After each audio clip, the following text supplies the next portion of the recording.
नाग पंचमी ये सिर्फ एक त्योहार नहीं है, ये आस्था है, परंपरा है और एक ऐसा रहस्य जो समय की रेत में दफन है।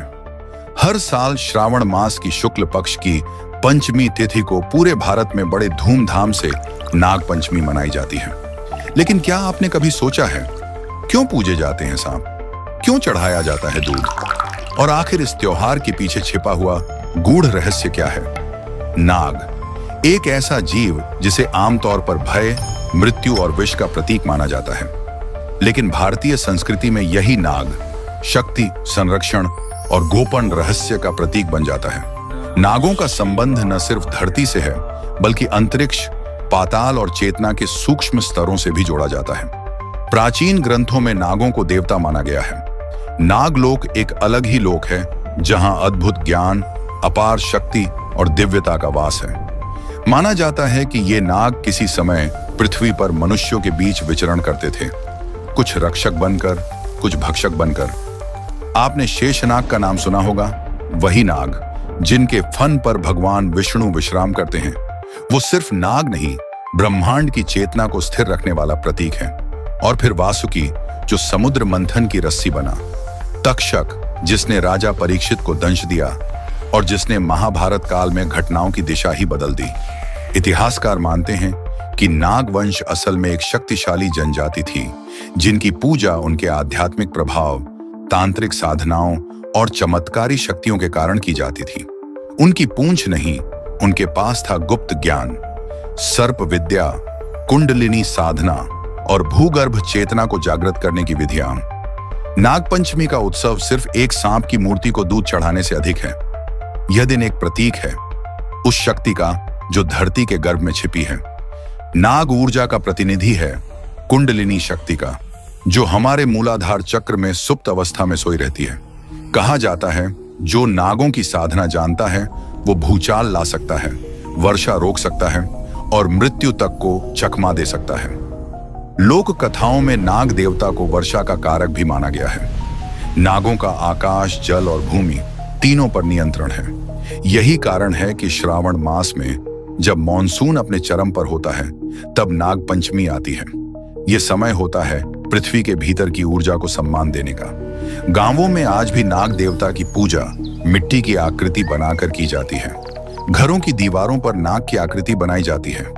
बहनें अपने भाइयों की लंबी उम्र के लिए नागों को पूजती हैं। किसान अपने खेतों में सांपों को दूध चढ़ाते हैं ताकि भूमि उर्वर बनी रहे और कोई अनिष्ट न हो। पर क्या सांप सच में दूध पीते हैं? नहीं। विज्ञान कहता है कि सांप दूध नहीं पीते, लेकिन श्रद्धा विज्ञान की सीमाओं को पार कर जाती है। यह श्रद्धा किसी रसायन को नहीं, उस प्रतीक को चढ़ाई जाती है जो नाग को जीवन और मृत्यु दोनों का रक्षक मानती है। नाग पंचमी के पीछे एक और कथा जुड़ी है, महाभारत काल की। राजा परीक्षित ने एक आर्षि के अपमान में मरे हुए सांप को उनके गले में डाल दिया था।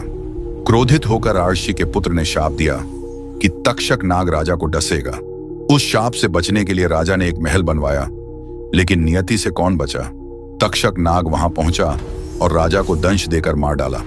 उसके बाद परीक्षित के पुत्र जनमेजय ने नागों का सामूहिक वध करने के लिए एक महायज्ञ कराया, जिसे कहते हैं सर्प सत्र। उस यज्ञ में हजारों नाग अग्नि में गिरने लगे, पर तभी आस्तिक राशि आए जिन्होंने नागों की रक्षा की, और वहीं से शुरू हुई नागों की पूजा की परंपरा। एक सौहार्द, एक क्षमा और एक समझ। कहानी यहीं खत्म नहीं होती। तंत्र शास्त्र कहता है कि नाग पंचमी पर विशेष साधनाएं की जाती हैं, जिन्हें नाग बलि और सर्प विद्या कहा जाता है। इनसे व्यक्ति को दुर्घटनाओं से रक्षा, काल सर्प दोष से मुक्ति और अकाल मृत्यु से बचाव मिलता है। आज भी कई साधक इस दिन हिमालय में, जंगलों में और श्मशान में तांत्रिक अनुष्ठान करते हैं।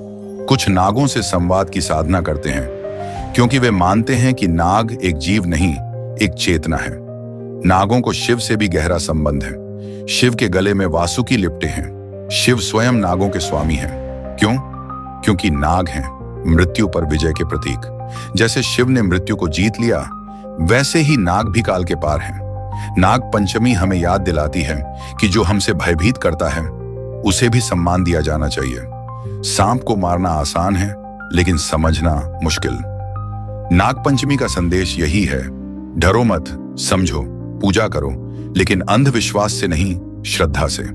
तो अगली बार जब आप नाग पंचमी पर किसी नाग देवता को दूध चढ़ाएं, तो ये भी याद रखिए, आप सिर्फ एक सांप को नहीं, एक संपूर्ण चेतना को नमन कर रहे हैं।